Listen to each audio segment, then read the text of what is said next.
नमस्कार मित्रों, मैं हूं आचार्य हरि सिंह शास्त्री और आप देख रहे हैं शिक्षा सनातनी। मित्रों, आज हमें कक्षा 10 के शेमू से नामक जो पुस्तक है उसमें 10वां पाठ है अन्योक्तय। अन्योक्तय में हमने पहले पाठ में और दूसरे पाठ में 5 श्लोक पढ़ चुके हैं। उसके बाद में छठा श्लोक है। छठा श्लोक में है आश्वास्य पर्वत कुलं तपनोष्ण तप्त मोदाम दैवा विदुराणि च काननानि नाना नदी नद शतानि च पूरयित्वा रिक्तो असि जल सेवेत उत्तमाश्री। आश्वास्य पर्वत कुलं तपनोस्तप्तम, क्योंकि यहाँ पर मैं है तो यहाँ गण पूर्ति के कारण यहाँ लगा दिया है। मुद्दाम दा विदुराणि च कानना, आश्वस्ते यानी तपनोस्तप्तम। तपनोस्तप्तम यानी सूर्य की गर्मी से तपे हुए, पर्वते कुलम पर्वते पर्वतों के कुले यानी समूह को, आश्वास्य असंतुष्ट करके, मोदाम दाव विदुराणि च काननानि। मोदाम दाव विदुराणि यानी कि ऊंचे वृक्षों से रहित, काननानि यानी जंगल यानी घोर, यानी कि सूर्य की गर्मी से तपे हुए पर्वतों के समूह को संतुष्ट करके वृक्षों ऊंचे वृक्षों से रहित और जंगल को नाना नदी सतानि च पूरयित्वा रिक्तो असि यज्जलद शैव तमोतमाश्री। नाना नदी शतानि च, अनेक नदियों और सैकड़ों नदे, नदे का अर्थ होता है नालों, यानी कि नदी और नालों के, चय पूरित्वा यानी और पूरित्वा यानी भर करके या पूर्ण करके, रिक्तो असि यज्जलद हे जलद, हे बादल, हे मेघ, यते यति का अर्थ होता है जो, रिक्तो असि शैव तवो तमाश्री, जो तुम्हें जलहीन हो गए हो तेरी वही उत्तम शोभा है। यानी कि सूर्य की गर्मी से तपे हुए पर्वतों के समूह को संतुष्ट करके, ऊंचे वृक्षों से रहित वनों को अस्वस्थ या संतुष्ट करके, अनेक नदियों और सैकड़ों नालों के भर करके बादल जो तुम रिक्त या जलहीन या खाली हो गए हो, वही तुम्हारी उत्तम शोभा है। यहाँ पर कवि ने मानव को दान और परोपकार के लिए प्रेरित किया है, क्योंकि जब तक मानव दान देता रहेगा, खाली रहता रहेगा, तो बादलों की तरह वो भी खाली हो जाएगा। इसलिए हमें दान करना चाहिए और परोपकारी कार्य करते रहना चाहिए, क्योंकि दान करने से खाली हो जाना ही बादल की तरह खाली हो जाने से उत्तम गुण की शोभा को प्राप्त कर लेता है। फिर से देखते हैं, आश्वास्य पर्वते कुलम तपनोष्ण तप्ते मधुरा मुदाम दाव विदुराणि च काननानि, यानी कि सूर्य की गर्मी से तपे हुए पर्वतों के समूह को संतुष्ट करके, ऊंचे वृक्षों से रहित और जंगल को नाना नदी नद शतानि च पूरयित्वा रिक्तो असि यज्जलद शैव तमो तमाश्री, नदी नालों के समूह को पूरित करके या पूर्ण करके, हे मेघ जलद, हे जलद, हे मेघ, हे बादल, जो तुम्हें जलहीन हो गए हो तेरी वही उत्तम शोभा है। यहाँ पर कवि ने मानव को दान और परोपकार के लिए प्रेरित करके कहा है कि हे मानव, हमें दान करते रहना चाहिए, परोपकारी कार्य करते रहना चाहिए, पुण्य कमाना चाहिए, क्योंकि दान करने से खाली खजाने को देख करके, और भगवान भी ये सोचता है कि इनके पास खाली खजाना होगा तो उत्तम गुण को प्राप्त कर लेते हैं। बादल भी वर्षा करके खाली हो जाते हैं और वो उत्तम गुण को प्राप्त कर लेते हैं। इसलिए मनुष्य को, मानव को दान और परोपकारी कार्य करके उत्तम गुण को, उत्तम स्वभाव को प्राप्त कर लेने चाहिए। यहां पर संधियों का काम है, संधियां हैं तपनोष्ण तप्तम, क्योंकि तपन जो शब्द है उष्ण तप्त है, तपन है प्लस उष्ण।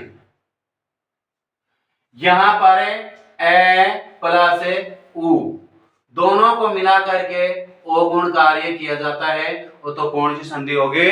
गुण संधि हो जाएगी। जैसे यह जलद है, यत प्लस जलद, यत प्लस जलद में एक सूत्र है और सूत्र का नाम है झला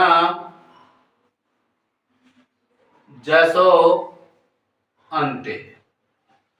ये सूत्र कहता है कि झल वर्ण को जस होता है, झल वर्ण को क्या होता है? जस। कब होता है? जब झल में 1 2 3 4 यानी कि पहला वर्ण, दूसरा वर्ण, तीसरा वर्ण, चौथा वर्ण, उसके बाद में श है। ये 4 शब्द ये हैं, 4 वर्ण ये हैं। इनका मतलब है कि पहले वर्ण में क, ख, ग, घ, च, छ, ज, झ, ट, ठ, ड, ढ, त, थ, द, ध, प, फ, ब, भ। उसके बाद में स है। ये वर्ण आए और उसके बाद में कोई भी स्वर या व्यंजन वर्ण आए तो पहले वर्ण को तीसरा वर्ण कर देते हैं, कि जो पहला वर्ण है उसको कौन सा वर्ण करेंगे? तीसरा वर्ण उसी वर्ग का होगा जिस वर्ग में, जैसे क में क को ग होगा, च को ज होगा, ट को ड होगा, त को द और प को ब होगा। यहां पर त है और त को क्या करना है? त को हमको बराबर क्या करना है? द में बदलना है। जब त को द में बदलेंगे तो यद प्लस जलद, यद प्लस जलद हो। उसके बाद में यहां पर ईश्वत संधि का नियम लगाएंगे। ईश्वत संधि के नियम से द के स्थान पर जय कार्य किया जाएगा। यज प्लस जलद, शब्द क्या बनेगा हमारा? यद जलद। उसके बाद में है तवोत्तमा।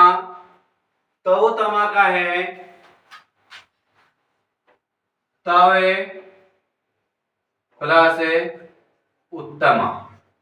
यहां पर भी गुण संधि का कार्य हुआ है। वह में ए उधर उ है, दोनों को मिला करके गुण कार्य करेंगे तो गुण संधि होगी। एक शब्द है सही, सही वे, सही का होगा सा प्लस ए। स में आ है और इधर ए है, दोनों मिला करके वृद्धि हो जाएगी, आई वृद्धि, आई वृद्धि होगी और शब्द क्या बनेगा? सही वे। फिर है समास कार्य। यहां पर है समास। समास किसमें होगा? पर्वत कोलम। पर्वत कोलम का समास विग्रह होगा पर्वतानाम कुलम। पर्वतानाम कुलम। यहां पर नाम जो शब्द है षष्ठी विभक्ति का है। षष्ठी विभक्ति होने के कारण यहां पर तत्पुरुष समास हो गया, यानी कि पर्वतानाम कुलम। उसके बाद में है तपनोष्ण तप्त है।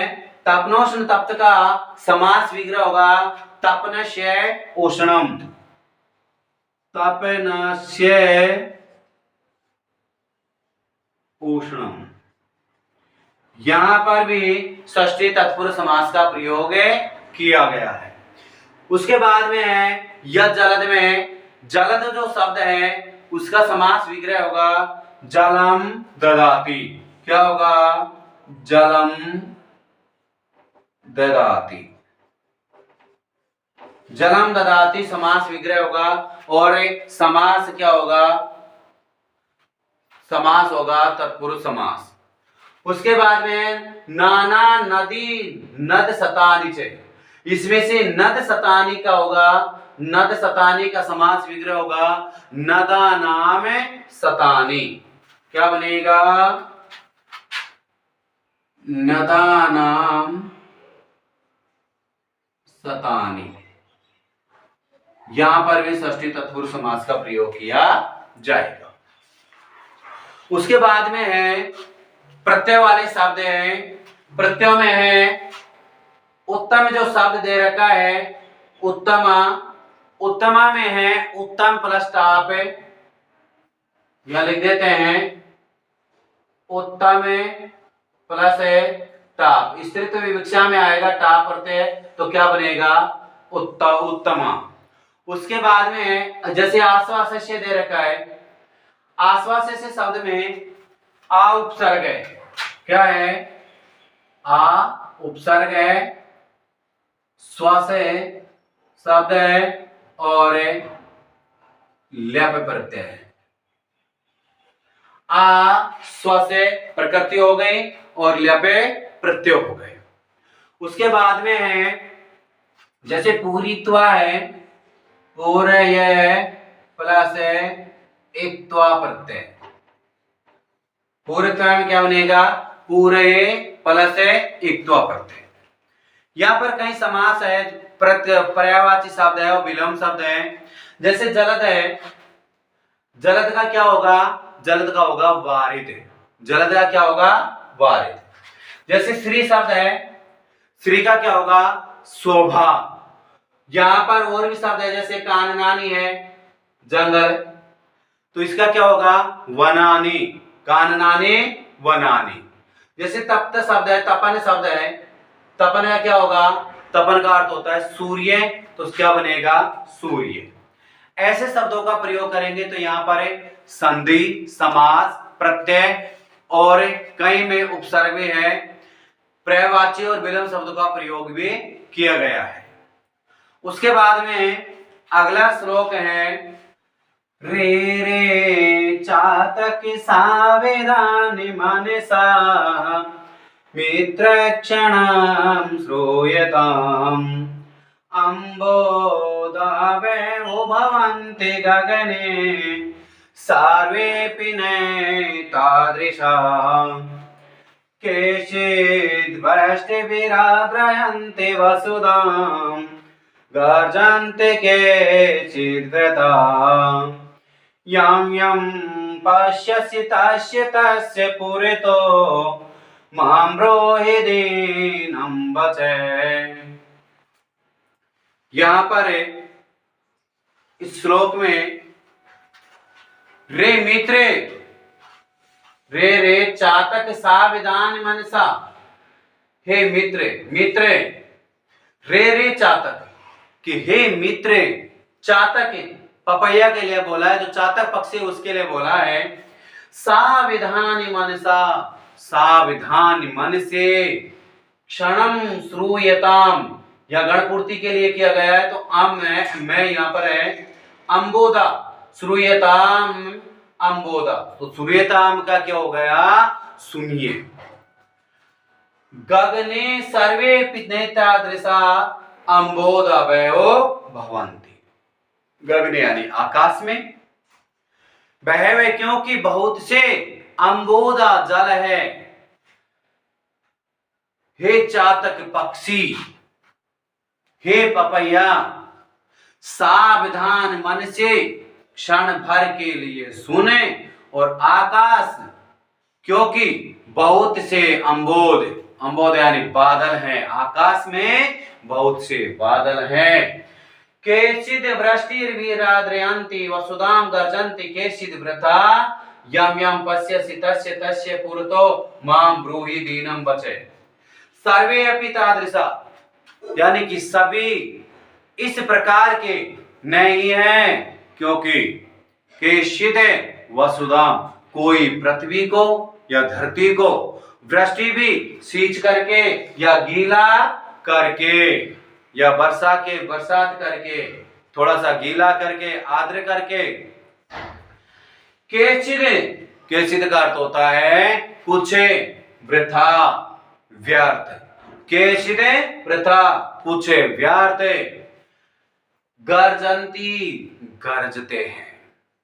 यम यम पश्यसि तस्य तस्य पुरतो मां ब्रूहि दीनम वचः, कि जिस जिसको देखते हो उसे उसके सामने दीन वचन मत बोलो। कि हे चातक पक्षी, हे पपैये, हे चकोर, सावधान मन से, ध्यान से क्षण भर के लिए सुने।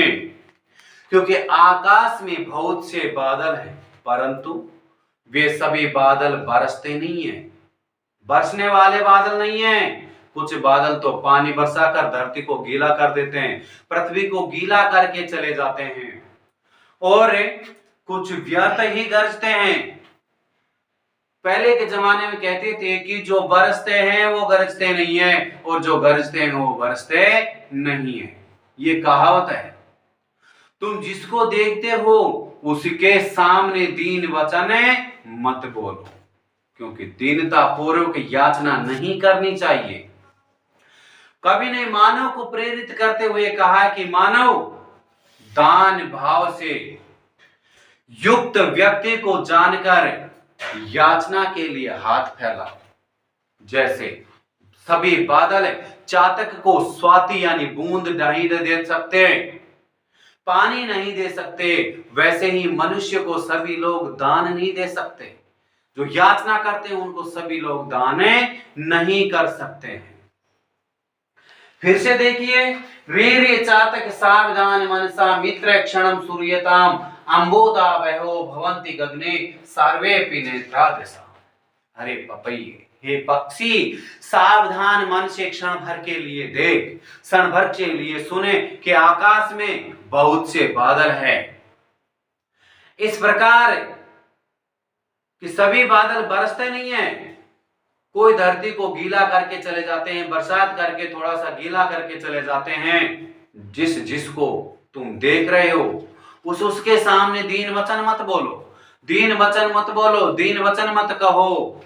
इसलिए हे मानव, दान भाव से युक्त व्यक्ति को जानकर याचना के लिए हाथ फैलाओ। जैसे सभी बादल चातक को बूंद नहीं देते, स्वाति नहीं देते, क्योंकि वैसे ही सभी लोग दान नहीं दे सकते हैं। इसलिए उसी के सामने हाथ फैलाओ जो दान दे सके। यहां पर है मित्र शब्द है, वो सप्तमी का है, और चातक भी सप्तमी का है। तो यहां पर संबोधन होने के कारण हे शब्द का प्रयोग किया कि हे मित्र, हे चातक शब्द। संधि शब्द है, संधि है सर्वे अपि। सर्वे अपि में संधि होगी सर्वे प्लस अपि, क्योंकि यहां पर ए और ए होने के कारण पूर्व रूप संधि का प्रयोग किया गया है। और पूर्व रूप संधि का नियम यह है कि यहां पर यदि ए और औ से पहले बाद में ए दिखाई देता है तो उस ए के स्थान पर अवग्रह चिन्ह का प्रयोग किया जाता है। ए और ओ, यदि इनके बाद में ए दिखाई देता है तो इसके स्थान पर अवग्रह चिन्ह का प्रयोग किया जाता है। तो ए के स्थान पर अवग्रह चिन्ह का प्रयोग करके सर्वेपि शब्द बना है और इसमें पूर्व संधि का प्रयोग किया गया है। यहां पर है वृष्टि भी, वृष्टि भी प्लस आर्द्र। वृष्टि भी में विसर्ग है और विसर्ग के स्थान पर रे किया है, तो रुद्ध विसर्ग संधि का प्रयोग यहां पर किया गया है। उसके बाद में है नेतादृशा है, ने प्लस एतादृशा। यहां पर ए और ए को वृद्धि कार्य किया है और वृद्धि होने के कारण आई हुआ है, नेता त्रता शब्द बना है। केचिद व्रता में है केचिद, केचिद व्रता का होगा के चित प्लस वृथा। केचिद व्रता में झसत्व संधि करके तय के स्थान पर क्या करेंगे, द करके केचिद व्रता शब्द बना है। यानी कि प्रथम वर्ण को जलाम दसो अंत्य सूत्र के द्वारा प्रथम वर्ण को तृतीय वर्ण कर देता है, उसी वर्ग का तृतीय वर्ण कर देते हैं। तो उसी वर्ग का है, पहले वर्ण के स्थान पर तृतीय वर्ण कर दिया और शब्द बना है केचिद व्रता। उसके बाद में है वसुधाम गर्जती है, वसुधाम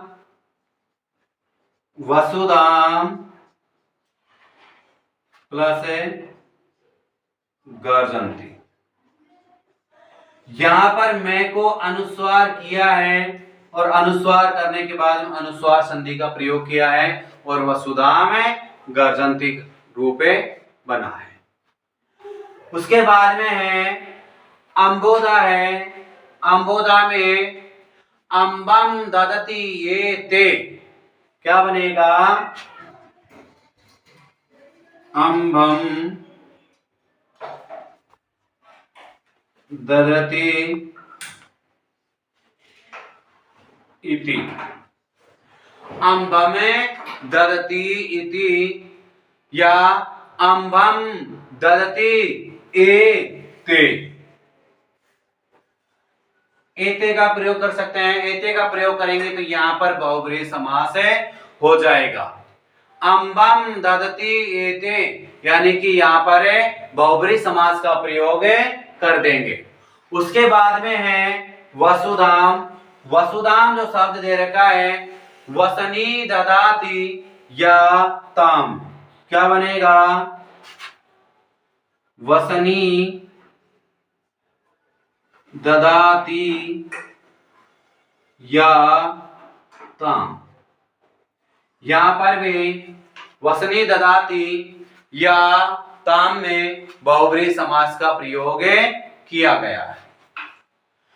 एक शब्द है वृष्टि भी, वृष्टि भी शब्द में वृष धातु है और इक्तन प्रत्यय का प्रयोग किया गया है। वृष धातु और इक्तन प्रत्यय का प्रयोग किया गया है। एक शब्द है पुरतो, पुरत जो शब्द है यहां पर है पुरत है, ओ विसर्ग को ओ होने के कारण पुरतो बना। पुरत जो शब्द है पूरे और तहसील प्रत्यय का प्रयोग किया गया है। उसके बाद में मित्र जो शब्द है उसका विलोम होगा अरि। उसके बाद में है जैसे गगने है, गगन का अर्थ होता है आकाश, तो में आकाश क्या होगा, धराया।